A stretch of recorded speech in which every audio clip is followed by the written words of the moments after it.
하나님의 말씀 함께 나누겠습니다. 하나님의 말씀은 디도서 3장 5절에서 7절까지 말씀입니다. 그리고 우리 심현정 우리 의장님께서 오늘 예배 참석하셨는데, 요즘 이제 대통령 선거 앞두고 요즘 선거 운동하시느라 참 고생이 많으시는데, 우리 힘찬 응원과 격려의 박수 한번 하셨으면 좋겠습니다. 디도서 3장 5절에서 7절까지 말씀입니다. 신약성경 350페이지입니다. 신약성경 350페이지 디도서 3장 5절에서 7절까지 말씀입니다. 신약성경 349페이지 디도서 3장 5절에서 7절까지 말씀을 우리 한 절씩 교독하겠습니다. 우리를 구원하시되 우리가 행한 바 의로운 행위로 말미암지 아니하고 오직 그의 긍휼하심을 따라 중생의 씻음과 성령의 새롭게 하심으로 하셨나니.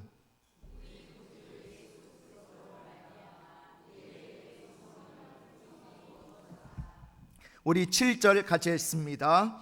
우리로 그의 은혜를 힘입어 의롭다 하심을 얻어 영생의 소망을 따라 상속자가 되게 하려 하심이라. 아멘. 오늘 말씀의 제목 따라해 보실까요? 성결교회의 뿌리와 핵심. 성결교회의 뿌리와 핵심.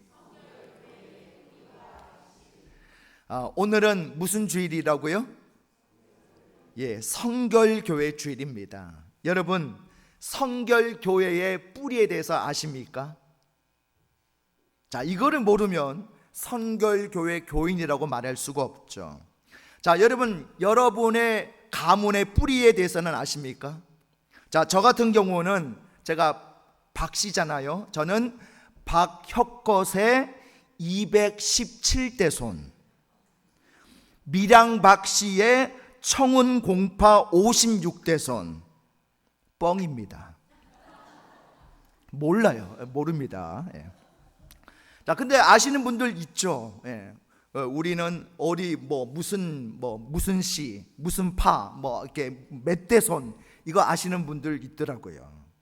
자, 여러분, 성결교회 교인은 적어도 우리 성결교회 뿌리에 대해서는 알고 있어야 되겠죠. 자, 성결교회 뿌리는 크게 세 가지가 있는데요. 우리 화면 한번 띄워주시겠습니까? 자, 화면을 띄워주시면, 자, 첫 번째가 뭡니까?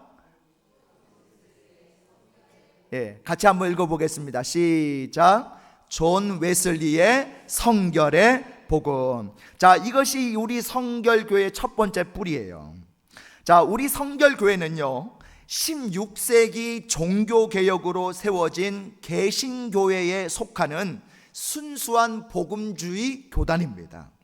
자, 신학적 배경이 바로 뭐냐? 18세기 영국을 복음으로 구출한 이 존 웨슬리가 체험했던 성결의 복음을 모태로 하고 있습니다. 그래서 성결교회의 신학적 뿌리가 뭐냐? 존 웨슬리의 성결의 복음을 뿌리로 하고 있다. 여러분, 이 정도만 알고 계시면 그래도 어느 정도 알고 계시는 것이 됩니다.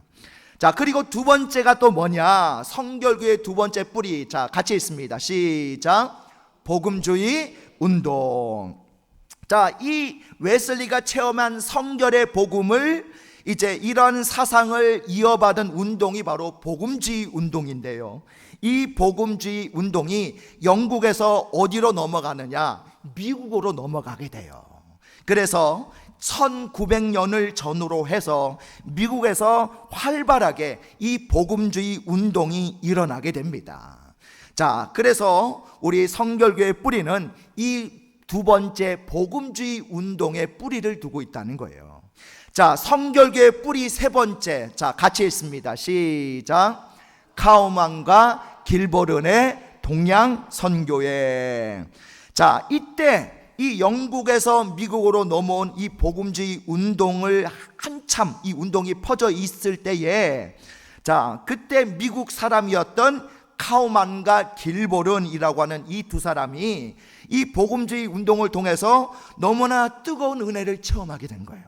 그래가지고 자신들이 체험한 이 신앙을, 이거를, 이 뜨거운 은혜를 동양에 있는 여러 나라에 우리가 전하자, 이 복음을 전해보자 라고 목표를 세우고 1901년에 세운 게 바로 뭐냐? 동양 선교회다라는 거예요. 그래서 동양 선교회를 조직을 하고 그때부터 선교를 시작을 하게 됩니다. 자, 선결교의 뿌리 세 가지를 말씀을 드렸죠. 자, 한 번 더 정리해 보겠습니다. 첫 번째, 존 웨슬리의 성결의 복음. 자, 두 번째로 복음주의 운동. 세 번째로 카우만과 길보른의 동양 선교회. 자, 우리 선결교의 뿌리 누가 물어보시면 이 세 가지를 여러분 이야기하시면 됩니다. 물론 예배 마치고 나가실 때 다 잊어버리시겠지만, 그래도 선결교의 뿌리, 맞아, 누가 얘기하면 맞아, 선결교의 뿌리가 바로 저거였어 라고 할 수 있을 정도는 이제 되실 거예요. 자, 그 다음으로 중요한 게 뭐냐? 그렇다면 우리 한국 선결교회, 우리 한국 선결교회의 기원과 역사는 어떻느냐? 이제 이거를 또 아셔야 되죠. 자, 한국 기독교 대한선결교회의 기원과 역사에 대해서 함께 나눠야 되는데, 자, 우리 화면 한번 띄워주시겠습니까? 자, 첫 번째 1번을 같이 읽어보겠습니다. 시작. 김상준 정빈의 동양선교회 복음 전도관. 자, 이게 바로 기독교 대한선결교회 기원 첫 번째입니다. 자, 몇 년도에 이게 세워졌어요? 1907년. 자, 한국 선결교회는요, 자, 앞에, 자, 카우만과 길보른이 동양선교회를 세웠다고 했잖아요. 자, 이 동양선교회가 일본에다가 세운 게 뭐냐면 일본 동경성서학원이라는 것을 세우게 돼요. 그런데 이 일본 동경성서학원에서 공부를 하고 돌아온 사람이 있었는데 그 두 사람이 누구냐? 따라해 보실까요? 김상준, 정빈. 이 두 사람이 1907년에 서울에 와가지고 세운 것이 바로 뭐다? 동양선교회 복음 전도관이라는 것을 세우고 이제 그것을 중심으로 해서 전도를 하기 시작했다는 거예요. 여러분, 이것이 우리 한국 선결교회의 기원입니다. 그러니까 김상준 정비는요, 한국 선결교회의 기원이 되는 인물이에요. 너무나도 중요한 인물이죠. 자, 이들은 처음에 교파를 생각하지 않고 순수하게 복음만을 전파하는데 주력을 했어요. 그러다가 이제 두 번째 2번을 같이 했습니다. 시작. 조선 예수교 동양선교회 선결교회. 자, 몇 년도에 세워졌습니까? 1921년. 1921년 9월 달에 조선 예수교 동양선교회 선결교회라는 명칭으로 드디어 처음으로 교회가 조직이 되었습니다. 그 전에는 그냥 전도관이라는 그런 이름으로 활동을 했는데 비로소 교회라는 정식 명칭으로 조직이 된 게 1921년에 세워진 조선 예수교 동양선교회 선결교회다라는 거예요. 자, 이제 그 이후에는 계속 1933년에 처음으로 제1차 총회가 개최가 됩니다. 그래서 자립을 선언을 하고 전국을 누비는 전도 활동을 통해서 우리 교단이 놀라운 부흥을 경험을 하게 돼요. 자, 그런데 좀 있다 보면 뭐가 이제 쳐들어와죠? 누가 쳐들어옵니까? 우리나라에? 일본이 쳐들어오죠. 그래가지고 여러분, 교회를 탄압하던 일제가 1943년 5월 24일에 이 선결교회의 사증복음 중에 재림의 복음이 일본 군국주의의 정면으로 배치된다 라는 이유로 다수의 선결교단 목회자와 성도들을 검거 구금하는 안타까운 일이 일어나게 돼요. 그리고 1943년 12월 29일부터는요 아예 교회에서 예배를 드리지 마, 예배 금지령까지 내려져서 공예배가 중지되었고 마침내 성결교회를 강제 해산하는 일까지 일어나게 되었다고 합니다. 자, 그러다가 여러분 1945년 8월 15일에 무슨 일이 일어납니까? 그렇죠, 광복이 일어나죠. 조국의 광복과 더불어서 다시 일어난 우리 성결교회는요 1945년 11월에 서울에서 다시 총회를 열게 되고 교회 헌법을 제정하고 공포함으로써 새로운 교회 부흥에 박차를 가게 되었습니다. 자, 그러다가 드디어 중요한 세 번째, 자, 우리 화면 세 번째 3번 같이 있습니다. 시작. 기독교 대한 성결교회. 자, 몇 년도예요? 1949년. 자, 우리 교단의 정식 명칭이 뭐라고요? 기독교 대한 성결교회입니다. 자, 미국에 있는 성결교회는 뭐라고 부를까요? 기독교 미주 성결교회. 유럽에 있는 성결교회는 기독교 유럽 성결교회 이렇게 되고 우리나라니까 기독교 대한 성결교회가 되는 겁니다. 자, 지금 기독교 대한 성결교회라는 이 정식 명칭이 언제 세워지게 되었느냐? 1949년 4월 달에. 자, 해방 후에 교회 발전의 기틀을 마련한 우리 성결교회는 1949년 4월 총회 때에 본 교회의 명칭을 드디어 지금 우리가 쓰고 있는 기독교 대한 성결교회로 확정을 하게 되었고 지금까지 이 명칭을 이어오게 되었다는 거예요. 자, 그러나 곧바로 이어서 여러분 성결교회는 6.25 한국전쟁을 겪으면서 여러 목회자들을 비롯한 성도들의 순교와 납북 사건이 있었고요, 그리고 교회당이 파괴되고 여러 가지 수없이 많은 아픔들이 있었지만 순환의 터전 위에서도 꾸준히 발전해 오고 있습니다. 이제는 한국교회를 대표하는 교단 중 하나가 되었을 뿐만 아니라 세계 선교를 위해서도 중요한 역할을 감당하면서 이제 올해가 우리 교단이 창립된 지 여러분 몇 년째 되는 해인지 아십니까? 몇 년 되었을까요? 119년 되는 해입니다. 여러분 우리 교단이 119년이 됐어요. 자, 여러분 또 중요한 게 있습니다. 여러분 우리 성결교회의 핵심하면 뭐가 있습니까? 무슨 복음이 있죠? 사중복음이 있어요. 성결교회의 핵심은 뭐다?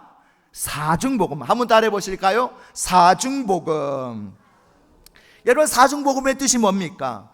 네 가지의 중요한 복음이다 라고 해서 사중복음이라고 해요. 자, 성결교회 신앙과 신앙은요 감리교와 마찬가지로 존 웨슬리의 신앙과 신학의 뿌리를 두고 있습니다. 그러면서 거기에 성결운동의 특성들이 더하여지면서 사중복음이라고 하는 성결교단만의 이 독특한 그런 핵심이 되는 전도 표제가 만들어지게 되었다는 거죠. 사중복음은 자 뭐가 있습니까? 중생, 성결, 신유, 재림. 자, 한번 따라해 볼까요? 중생, 성결, 신유, 재림. 이게 뭐다? 사중복음이다 라는 겁니다. 여러분 중생이 뭡니까? 칭의의 사건이 있죠. 구원을 말하는 거예요. 성결이 뭡니까? 구원 이후에 거룩한 삶을 세워가는 것인데 한마디로 성화의 과정을 의미하는 거예요. 신유가 뭡니까? 하나님의 은혜로 모든 질병으로부터의 해방을 말하는 것이고요. 재림이 뭡니까? 다시 오실 주님을 기다리는 신앙을 말하는 거죠. 자, 사중복음에서 중생과 성결은 웨슬리 신학의 강조점을 그대로 계승한 것이고요, 신유와 재림은요 19세기 성결운동에서 비롯된 거예요. 자, 그렇다면 우리가 이 성결교회의 핵심인 사중복음에 대해서 우리가 하나하나 살펴볼 텐데, 자, 첫 번째 같이 읽어보겠습니다. 시작. 중생. 자, 중생은 뭐냐? 신앙의 입문 과정입니다. 입문. 여러분 처음 예수 믿을 때 여러분 기억나십니까? 여러분 처음 교회 나오셨을 때 생각나셔요? 그때가 몇십 년 전인데 어떻게 기억나요? 어제 일도 기억이 지금 가물가물한데. 여러분 그러나 분명히 여러분 처음 그 예수님 영접하고 여러분 마음에 그 넘쳤던 그 구원의 감격과 은혜는 아마 지금도 잊혀지지 않았을 겁니다. 여러분 신앙생활을 시작하는 첫 단계가 중생이죠. 신앙생활 하시는 분은 누구나 이 단계를 거치게 됩니다. 오늘 본문이 이 중생의 원리를 설명하고 있는데 우리 디도서 3장 5절을 같이 읽어보겠습니다. 디도서 3장 5절 시작. 우리를 구원하시되 우리가 행한 바 의로운 행위로 말미암지 아니하고 오직 그의 긍휼하심을 따라 중생의 씻음과 성령의 새롭게 하심으로 하셨나니. 아멘. 우리들이 모두 주님으로부터 부름받고 예수 안에서 구원을 받았습니다. 그리고 세례받고 하나님의 자녀가 되었습니다. 이 단계를 바로 중생의 단계라고 말합니다. 중생은 내가 예수 안에서 영적으로 다시 태어나는 것을 의미하는 거예요. 그러니까 옛날에 나는 죽고 예수 안에서 영적으로 내가 다시 태어나는 의미를 중생이다라고 말하는 것입니다. 여러분 요한복음 3장에 보면 니고데모가 한밤중에 예수님께 찾아와서 상담을 하게 됐죠. 그때 예수님은 니고데모에게 거듭나라 라고 말씀하십니다. 그때 니고데모가 어떻게 해야 거듭납니까? 아니 어머니 뱃속에 다시 들어갔다가 나와야 됩니까? 라고 물을 때에 예수님이 뭐라고 이야기하십니까? 물과 성령으로 거듭나라 라고 말씀하십니다. 그것이 바로 중생이라고 말씀하시죠. 이 단계가 바로 신앙의 입문 단계입니다. 여러분 중생하셨습니까? 한 분만 중생한 걸로. 자, 우리 옆에 계신 분들한테 서로 이렇게 물어봅시다. 중생하셨습니까? 구원 받으셨습니까? 자, 질문을 했으니까 대답을 해야죠. 중생했습니다. 구원 받았습니다. 여러분 믿습니까? 자, 그런데 우리들이 여기서 한 가지 알아야 할 것이 있습니다. 그것은 내가 스스로 예수님을 알고 영적으로 거듭난 게 아니다라는 거예요. 내가 어쩌다 보니까 예수님을 알고 믿게 된 것이 아니라는 거죠. 오늘 디도서 3장 5절에서도 이렇게 말씀합니다. 우리를 구원하시되 우리가 행한 바 의로운 행위로 말미암지 아니하고 오직 그의 긍휼하심을 따라 중생의 씻음과 라고 말씀합니다. 내가 예수님을 믿고 거듭나 중생한 것은 내가 스스로 예수님을 알게 된 것도 아니고 내가 똑똑해서 된 것도 아니고 우연도 아니고 재수가 좋아서도 아니라는 거예요. 이것은 100% 하나님의 은혜로 나를 긍휼히 보시고 나를 구원의 은혜를 내려주신 줄 믿습니다. 자, 그렇게 보면 오늘 여러분들이 예수님을 믿고 여기까지 오게 된 것은 이것 자체가 신비한 일이고 기적이에요. 여러분이 이 믿음의 길에 들어서게 된 것은 그건 절대 우연이 아니고 재수가 좋아서 된 것도 아니고 하나님이 오늘 우리에게 주신 놀라운 구원의 은혜다라는 거예요. 미국 캘리포니아에 가면 토렌스라는 지역이 있는데 그 토렌스라는 지역에 가면 갈보리 교회라는 아주 유명한 교회가 있습니다. 이 갈보리 교회 담임 목사가 예전 담임 목사가 스티브 마이어 목사였는데 지금 담임 목사가 스티브 마이어 목사였는데 예전 담임 목사님은 여러분 잘 아시는 척 스미스 목사님이 이전 담임 목사였어요. 그런데 지금의 스티브 마이어 목사가 이 갈보리 교회 담임 목사가 될 수 있었던 아주 후일담이 있습니다. 이 스티브 마이어 목사는 목사가 되기 전에는요 청년 시절 아주 무질서한 삶을 살았대요. 히피족이었고 심지어 마약 중독자로 지냈는데 머리를 길게 하고 길거리에서 노숙을 하면서 폐인처럼 살았다고 합니다. 자, 이 청년이 어느 날 길거리에서 잠을 자는데 그때 마침 그 길을 지나던 갈보리 교회 그 당시 담임 목사였던 척 스미스 목사님에 의해서 이 청년이 발견이 된 거예요. 성령께서 강력하게 척 스미스 목사님을 그 청년에게 이끄셨고, 그래서 그 청년을 만나게 하셨습니다. 그래서 이 척 스미스 목사님의 손에 이끌려서 이 스티브 마이어라는 이 청년이 이제 신앙의 길에 들어서게 되고, 그리고 중생을 하게 되고, 성령이 그의 인생에 함께 하시기 시작하면서 그는 회심을 하게 되고, 마침내 신학 공부를 하게 됩니다. 길거리를 배회하던 사람이 이제는 길거리의 사람들을 돌보는 사람으로 변신을 하게 된 거죠. 그래서 그는 목회자가 되어서 이제 척 스미스 목사님의 뒤를 이어서 이 미국 토렌스에 있는 갈보리 교회 담임 목사가 되었는데, 매 주일마다 이 갈보리 교회는요 무려 2만 명이나 모이는 큰 대형 교회로 크게 부흥하고 성장하게 되었다고 합니다. 자, 이 스티브 마이어 목사님이 이런 고백을 하고 있어요. 나는 히피족이었고 마약 중독자였습니다. 나는 마약을 거래하다가 총에 맞아서 중상을 입은 적도 있었고, 그 후유증으로 말미암아 몸이 온전하지 못합니다. 아직도 내 몸에는 총탄 파편이 들어 있습니다. 그러나 나를 여기까지 인도하신 하나님은 나의 미래도 인도하실 것을 믿으며 살아가고 있습니다. 여러분, 이게 바로 중생의 삶이다라는 거예요.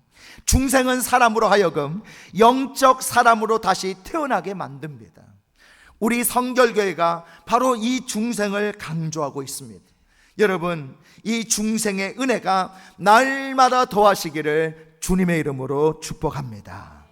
자, 성결교회 핵심 사중복음 두 번째, 자, 따라해 보실까요? 성결.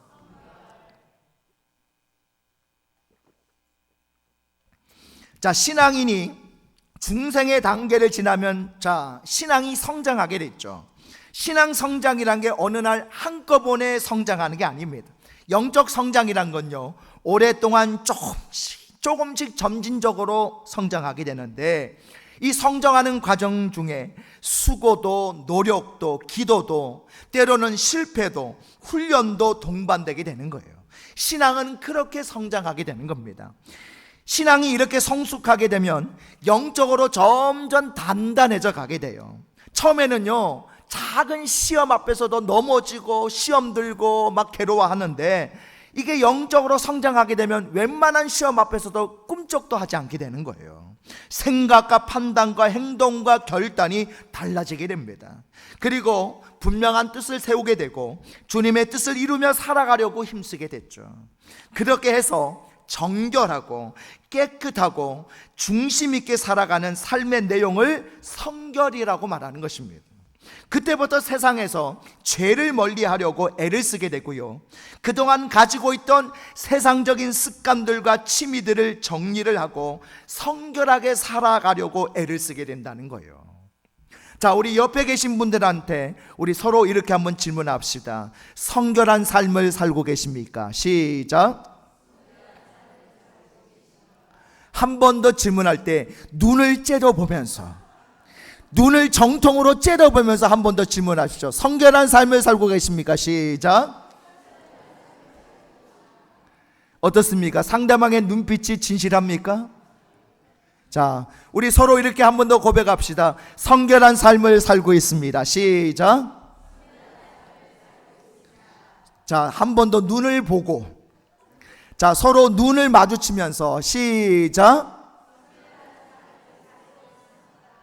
예, 눈을 못 맞추시는 분이 있어요. 성결한 삶을 못 산다는 증거입니다. 성결한 삶을 사시기를 축복합니다. 여러분, 그렇다고 모든 일이 한꺼번에 다 성결해지는 것은 아니죠. 도중에 실패하기도 합니다. 술을 끊으려고 결단하고 다짐해도 자꾸 실패하시는 분들도 있고요, 좋지 않은 습관을 고치려고 다짐도 하고 맹세도 하지만 또 실패하기도 하시는 분도 있어요. 제가 예전에 라디오 방송에서 직접 들었던 이야기인데, 어느 교회 장로님이 계셨는데 이분이 평생을 담배를 피셨는데 장로가 되어서도 담배를 못 끊으신 거예요. 그래서 이분이 이제 주일날만큼은 참으셔야 되잖아요. 그런데 예배 시간이 되었는데 예배 도중에 너무 담배가 마려운 거예요. 이 예배 시간 1시간을 참을 수가 없는 거죠. 그래서 못 견뎌가지고 예배 시간 도중에 교회 화장실에 가셨답니다. 화장실에 가서 몰래 담배를 피시는데, 여러분 옛날 교회 화장실이 다 어때요? 푸세식이었잖아요. 푸세식 화장실에 뭐가 기어다닙니까? 뭐 기어다니는 게 있잖아요. 뭐가 기어다녀요? 구더기가 기어다니잖아요. 예전에 그거 주워다가 말려서 먹고 했잖아요. 저만 먹었군요. 죄송합니다. 자, 구더기들이 기어다니는데, 그래서 옛날에는 그 구더기 죽이려고 어떻게 했어요? 석유를 보통 뿌렸죠. 석유 뿌리고 구더기 죽이고 했는데, 그래서 구더기를 죽이려고 석유를 잔뜩 뿌려 놓은 거예요. 근데 장로님이 그걸 모르고 담배를 피고 나서 이제 꽁초를 거기에다가 버렸는데, 여러분 어떤 일이 났을지 상상이 되시죠? 석유에 불이 붙으면 어떤 일이 일어납니까? 팡! 폭탄이 터져버린 거예요. 폭탄이. 그래가지고 여러분 이 장로님 머리부터 발끝까지 모든 털이 다 끄슬린 거예요.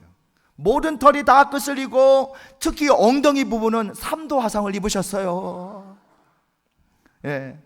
그래가지고 그냥 나 죽네 하다가 겨우 죽다가 살아나시게 됐는데, 그런데 그 일을 계기로 해서 장로님이 담배를 끊으셨다는 거 아니에요.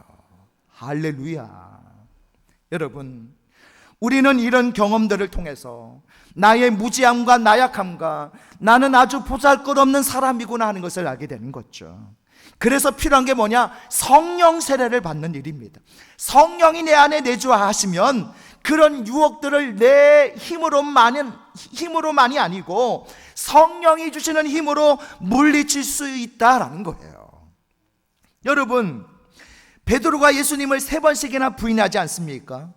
그랬던 베드로가 여러분 다른 제자들과 함께 마가의 다락방에서 성령을 받으니까 어떤 일이 일어납니까? 목숨을 걸고 돌아다니면서 예수님 전하지 않습니까? 그 힘이 바로 성령의 힘이에요. 그래서 신앙인들은요, 성령 세례를 받아야 할 줄 믿습니다. 내 의지로 예수님을 고백하고 전하고 중심을 갖는 일도 중요합니다. 그런데 더 중요한 건요, 내 굳은 의지 위에 성령을 힘입는 거예요. 그러면 더 든든하고 단단한 신앙의 중심을 유지하게 되는 겁니다. 그런 삶이 바로 성결한 삶을 유지할 수 있게 만드는 비결이 되는 거죠. 신앙인이 이렇게 성결하게 되면 내 안에서 무한한 힘과 능력과 지혜가 주어져서 내가 해야 할 일을 발견하게 되고 사명을 이루며 살아가게 되는 거예요. 그때부터 모든 연약함이나 유혹이나 두려움을 극복하는 힘도 주어지게 되는 것입니다. 그리고 그 삶에는 우리의 영적인 시야가 넓어지게 되는 거예요. 나만 바라보던 시야가 상대방을 보게 되고 그냥 지나치던 너를 불쌍하게 바라보게 되면서 다른 사람을 위해 행동하게 되는 삶을 살게 되는 거예요. 내 신앙이 진정으로 성결하게 되면 행동하는 신앙으로 발전하게 되는 거예요. 진정한 성결은요, 나만 깨끗한 게 아닙니다. 나만 정결하고 나만 무죄한 게 아닙니다. 그것은 소극적인 성결이에요. 성결은 나에게서 너에게로 확장되어져야 합니다. 그게 바로 진정한 성결이에요. 여러분, 존 웨슬리는 중생한 사람이고 성결한 사람입니다. 그는 변화를 받았습니다. 그도 처음에는 자신만의 성결을 위해 살았어요. 나만 깨끗하면 돼, 그런 성결한 삶을 살았어요. 웨슬리가 끝까지 그렇게 살았다면 아마 오늘날 이 웨슬리의 신앙과 신학이 세계화되지는 못했을 겁니다. 그런데 웨슬리는 이 성결의 원리를 넓게 해석하고 넓게 적용해서 그는 자신만의 성결이 아니라 모두를 위한 성결로 이것을 넓혀 나갔다는 거예요. 여러분, 18세기 영국이 산업화가 일어나면서 도시 곳곳에 수많은 공장들이 세워지게 됩니다. 그러다 보니까 이 시골에 있는 노동자들이 다 도시로 몰려들게 된 거예요. 그러자 이 도시에는 여러 가지 문제들이 발생하게 되었습니다. 여러분, 많은 노동자들이 오다 보니까 범죄가 많이 일어나지 않았겠어요? 그래가지고 도시가 범죄의 온상이 되어지고 타락이 막 가속화되기 시작하는 거예요. 마침내 이 타락이 영국 사회를 물들이기 시작하는 겁니다. 자, 그런 안타까운 모습을 다른 사람들은 무감각하게 바라봤지만 오직 한 사람은 이걸 심각하게 바라본 거예요. 그 사람이 누구냐? 바로 존 웨슬리입니다. 이 병든 세상을 그냥 방치해서는 안 된다. 그래서 이 웨슬리가 생각하기를 이런 타락한 세상을 구원하는 길은 오직 성결뿐이다 라고 생각을 하고 전 영국을 돌아다니면서 성결의 복음을 전하기 시작한 거예요. 그래서 노동자들에게 잠잘 곳과 먹을 것을 마련해 주면서 그들에게 성결의 복음을 전합니다. 그런 모습을 보고 윌리엄 부스라는 젊은이가 충격과 함께 감동을 받은 거예요. 그래서 나도 저 일에 동참 한번 해보자 라고 결심을 하고 이 윌리엄 부스가 무엇을 창설하게 되느냐, 여러분 잘 아시는 구세군을 창설을 하게 돼요. 결국 웨슬리 한 사람의 이 성결한 삶이 18세기 영국을 구원하게 되었고요, 구세군을 창설하게 만드는 계기가 되었다는 거예요. 여러분, 나의 성결은 여러분 나 한 사람의 성결로 끝나는 것이 아니라, 나의 변화 한 사람으로 끝나는 것이 아니라 너의 변화로, 가정의 변화로, 사회의 변화로, 세상의 변화로 이어져야 할 줄 믿습니다. 그래서 성결의 신앙은 내 안에만 머무는 신앙으로 끝나면 안 돼요. 성결 신앙은 밖으로 퍼져나갈 때에 이 세상이 변화되게 만드는 계기가 되는 거예요. 웨슬리의 이 성결 신앙이 여러분 마침내 영국 사회의 변화를 줬을 뿐만 아니라 이 성결 신앙이 어디로 건너갔을까요? 미국으로 건너가게 돼요. 그래서 그 영향으로 미국 자유감리교회, 웨슬리안 감리교회, 필그림 성결교회, 나사렛 성결교회가 이 영향력으로 탄생을 하게 됩니다. 그리고 구세군도 이 영향력으로 탄생을 하게 돼요. 자, 그뿐 아니라 이 성결신앙은요, 마침내 미국의 노예 제도를 폐지하는 결과까지도 가져오게 만들어요. 여러분, 이 당시만 해도 미국에는 노예 제도가 큰 문제였습니다. 북쪽에서는 노예 제도를 폐지해야 된다. 어떻게 성결한 신앙인이 하나님이 지으신 똑같은 인간을 노예로 부릴 수 있느냐, 이거 말도 안 된다, 폐지하자라고 주장을 했고, 남쪽은 어떻게 주장했어요? 농사를 지어야 하기 때문에 노예 제도를 존속시켜야 된다라고 주장을 한 거예요. 그러면서 노예에게는 영혼이 없다 라고까지 남쪽 지방 사람들은 그렇게 주장을 한 겁니다. 이 두 의견이 극한 대립으로 치닫게 되면서 마침내 미국에서 남북 전쟁이 발발하고 많은 사람들이 피를 흘림으로 결국 이 노예 제도가 폐지되게 된 거 아닙니까? 결국 이 노예 제도의 폐지도 성결 신앙 때문에 이런 결과가 나타나게 된 거예요. 자, 이 영향을 받은 사람들이 마침내 일본으로 건너와서 동경에 성서학원을 설립하게 되었고, 그 일본 동경 성서학원에 유학 간 한국의 젊은이들, 이 정빈과 김상준이 졸업한 후에 한국으로 돌아와서 경성, 서울에다가 바로 성결교회가 탄생하게 된 배경이 바로 여기에서부터 출발을 했다는 거예요. 오늘 우리 성결교회가 그렇게 해서 생기게 된 겁니다. 여러분, 신앙의 삶에 절대적으로 필요한 것이 바로 깨끗한 영적 생활입니다. 성결의 삶이에요. 로마서 12장 1절과 2절에 보면 성결의 삶의 모토가 되는 말씀이 나옵니다. 그러므로 형제들아, 너희 몸을 하나님이 기뻐하시는 거룩한 산 제물로 드리라. 너희는 이 세대를 본받지 말고 오직 마음을 새롭게 함으로 변화를 받아 하나님의 선하시고 기뻐하시고 온전하신 뜻이 무엇인지 분별하도록 하라. 할렐루야. 여러분, 이러한 성결한 신앙의 삶을 살아가시기를 바랍니다. 우리 옆에 사람하고 한 번 더 축복해 볼까요? 성결의 삶을 살아가시기를 축복합니다.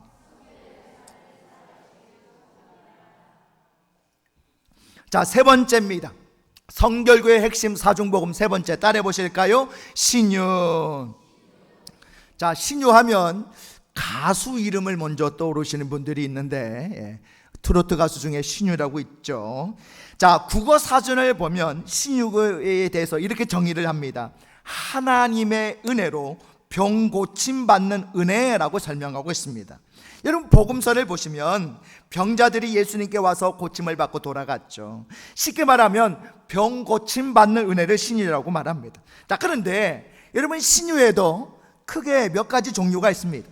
병든 육신이 하나님 은혜로 고침받는 경우인데, 여러분, 우리가 대부분 신유하면 이렇게 병 고침받는 것만 생각하는 경향이 있습니다.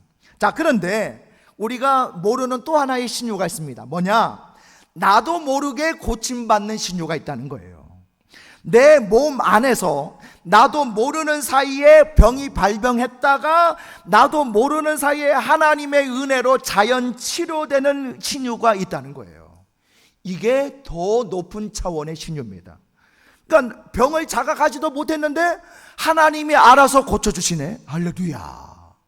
여러분, 이런 신유의 은혜가 임하시기를 축복합니다. 우리 옆 사람하고 한 번 더 축복해 볼까요? 하나님의 신유의 은혜가 임하시기를 축복합니다. 한 번 더 서로 축복하겠습니다. 알지 못하는 병도 치유되기를 축복합니다. 발견되지 않는 질병도 치유되기를 축복합니다. 네. 내 병이 아니라고 좀 약하신 것 같아요. 자, 여러분, 내가 지금 알고 있는 병, 자각하고 있는 병도 고침받아야 되겠지만, 나도 모르는 사이에 내 몸 안에서 일어나고 있는 질병, 모르는데 이거 병원 모르니까 못 가잖아요. 그런데 하나님이 알아서 하나님의 은혜로 고쳐주신다. 이거 최고의 신유의 은혜 아닙니까? 여러분, 지금 이 시간에도 주님의 손이 나를 고치시고 회복시키고 계십니다. 여러분, 신유는 우리의 육신만 고치시는 게 아니에요. 내 정신도, 마음도, 감정도, 나의 영도 고침받는 게 다 신유에 포함됩니다. 내 안에 성령이 임하시면 내가 주님의 자녀가 되고 내 마음과 영과 생각과 마음과 중심 등 모두가 성결하게 되는 것, 그것도 신유의 은혜예요. 또 제사함 받는 은혜도 신유의 은혜이다라는 겁니다. 귀신이 떠나가는 것도 신유의 은혜입니다. 지금 이 시간에도 성령님께서 우리 곁에서 이런 은혜를 주시고 우리는 지금 이런 은혜를 입고 살아가고 있다는 거예요. 여러분, 예배 시간이 무슨 시간입니까? 성령님이 오셔서 영적으로 AS를 해주시는 시간이 바로 예배 시간입니다. 성령님이 오셔서 나를 고치시고 회복시키시고 위로하시고 씻으시는 시간이 예배 시간입니다. 예배드린 사람과 예배드리지 않은 사람이 뭐가 다른가라고 생각할 때에 여러분, 그것을 육신의 눈으로 보면 여러분 차이가 없죠. 그런데 눈에 보이지 않는 영적 눈으로 보면요, 마치 작은 이슬비에 옷이 젖듯이 매번 예배 드리는 동안 우리는 예배 시간에 성령님의 AS를 받는다는 거예요. 여러분, 믿으십니까? 예배 시간마다, 기도 시간마다 신유의 은혜가 임하시기를 주님의 이름으로 축복합니다. 자, 마지막 성결교회 핵심 사중복음 네 번째 따라해 보실까요? 재림. 자, 요한계시록을 보면 내가 속히 오리라고 3번씩이나 말씀하고 계시고요, 사도행전 1장 11절에도 너희가 본 그대로 오리라 라고 약속하십니다. 여러분, 재림이 뭡니까? 신앙의 완성이죠. 구속의 완성이고 하나님 나라의 완성이고 최후 심판이자 하나님의 심판대 앞에 서는 날이며 천국과 지옥 가운데 한 곳으로 입성하는 날이고 영원한 형벌 또는 영원한 상급을 받는 날이다라는 거예요. 그날은 도적같이 온다고 하셨고요, 아무도 모르는 시간에 오신다고 하셨습니다. 그래서 우리는 슬기로운 5 처녀와 같이 예수님의 재림을 준비하며 기다리며 소망하는 삶을 살아야 할 줄로 믿습니다. 우리 디도서 3장 5절에서 7절을 우리 한 번 더 같이 읽겠습니다. 시작.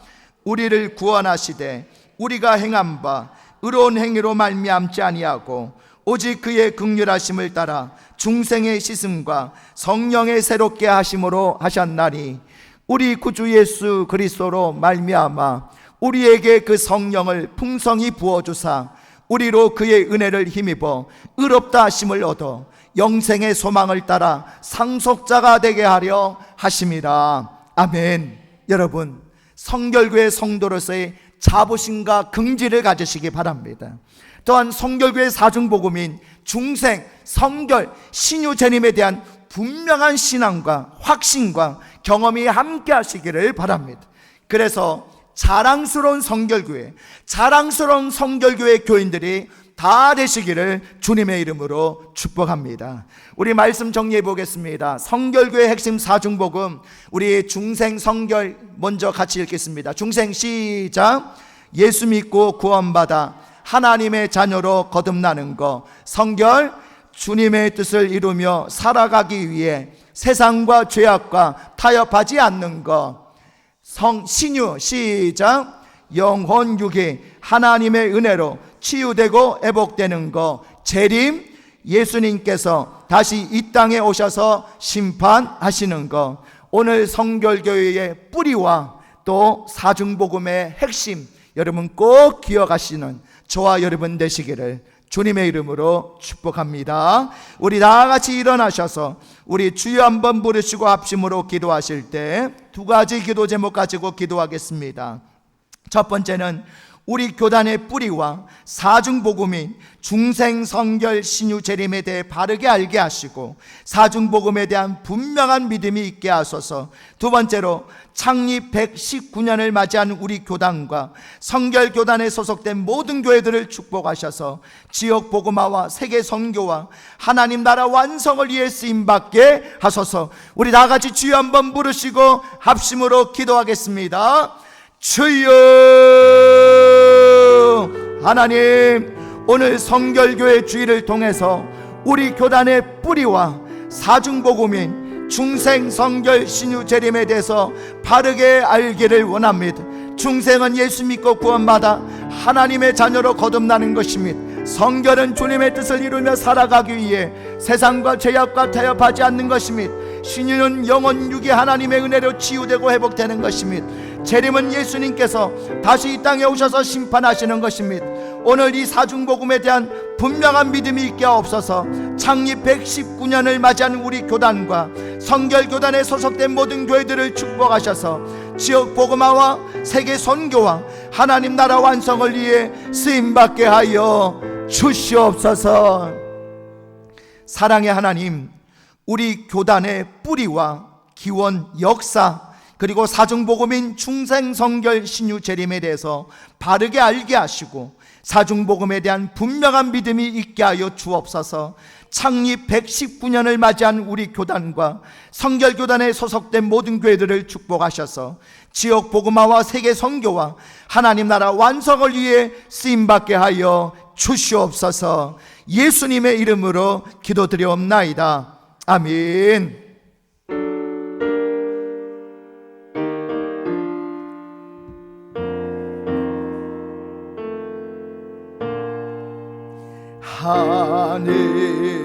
하늘에 계신 아버지, 이름 거룩하사 주님 나라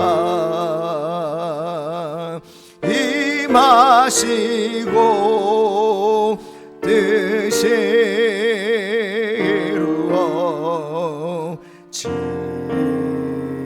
이루어지다.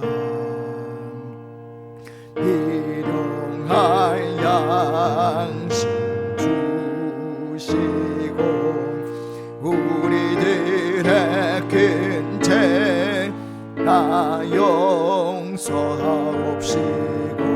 또 시험에 들게 마시고 악에서 구원하소서. 대개 주의 나라 주의 권세 주의 영광